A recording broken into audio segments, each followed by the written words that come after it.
देखिए, मैं लगातार जिस दिन से ये बाढ़ का प्रकोप शुरू हुआ है, अन्य अन्य क्षेत्रों में लगातार, और विशेषकर जो हमारे आदिवासी दफाई जिन्हें हम सब कहते हैं, इसमें 100% मजदूर निवासरत रहते हैं और इनकी हालत बद से बदतर है। छत तो पहले से थी नहीं, अपने पन्नी घास फूस की झोंपड़ी डाल के जो लोग निवास करते थे, अपना जीवन यापन करते थे, सब कुछ बर्बाद हो चुका है। पन्नी नहीं है, छत चूँकि कच्चे गिलाई की थी तो उसके कारण गिर गई।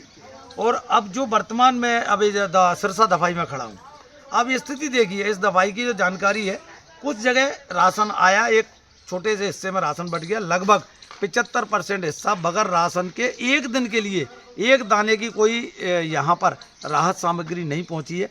अब प्रशासन किस तरह से सर्वे कर रहा है, ये समझ से परे है और बहुत दयनीय स्थिति में ये लोग हैं।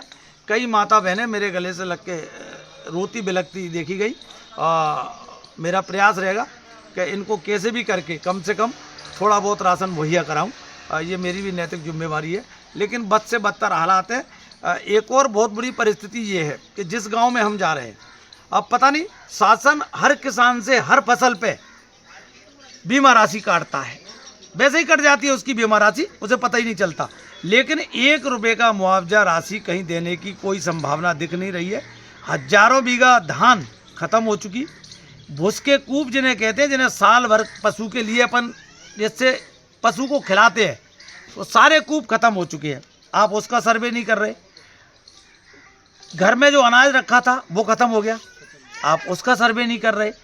आप मकान गिर गया, आप कह रहे हो कि इसमें कोई दवा नहीं है, आप कह रहे हो ये पूरी इसमें रहते नहीं थे। अरे वही झोंपड़ी है उनकी, वही चूल्हा है, वही चकिया है, वही रहने वाला है, उसी में तो अब उसी को नहीं लिखोगे तो आखिरकार इन गरीबों को राहत किस तरह होगी। मेरी शासन से मांग है, एक तो जितनी भी दफाई हैं, विशेषकर एक अभियान चला है शासन कि जहाँ जहाँ दफाइयों में 1 पैसे की मदद राशन के नाम पर अभी तक नहीं पहुँची है, वहाँ तत्काल ये व्यवस्था की जाए और बगैर किसी भेदभाव के। इसमें आईडी में नाम नहीं है, ये नहीं है। अरे भाई, किसी का अगर आईडी में नाम नहीं है, वो परिवार तो है, उस पर आधार कार्ड तो है, उस पर वोटर कार्ड तो है।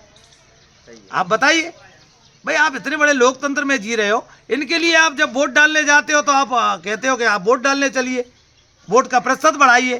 तो अगर उनका कोई आईडी किसी कारण छूट गई है, नहीं बन पाई, तो वो आम नागरिक तो हैं, इंसान तो हैं, भूखों तो मर रहे हैं ना।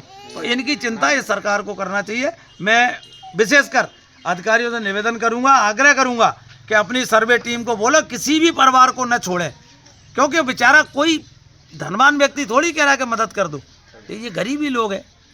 इनके लिए तो और किसके लिए सरकार होती है भाई। सरकार अगर इनकी चिंता नहीं करेगी तो कौन करेगा। आपके द्वारा क्या क्या प्रयास किए जाएंगे? नहीं, मैं खुद की निधि से भी जो मेरे पे संभावना बनती है, जहाँ जहाँ मैं जाता हूँ, अपनी निधि से भी इन सबको आर्थिक मदद पहुँचाऊँगा और जहाँ जहाँ मुझे लग रहा है कि इन पर राशन नहीं पहुँचा, वहाँ राशन पहुँचाने की व्यवस्था मैं करूँगा।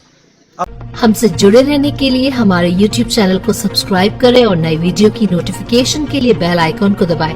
अगर आप ये वीडियो Facebook पर देख रहे हैं तो लाइक जरूर करें और ज्यादा से ज्यादा शेयर करें। धन्यवाद।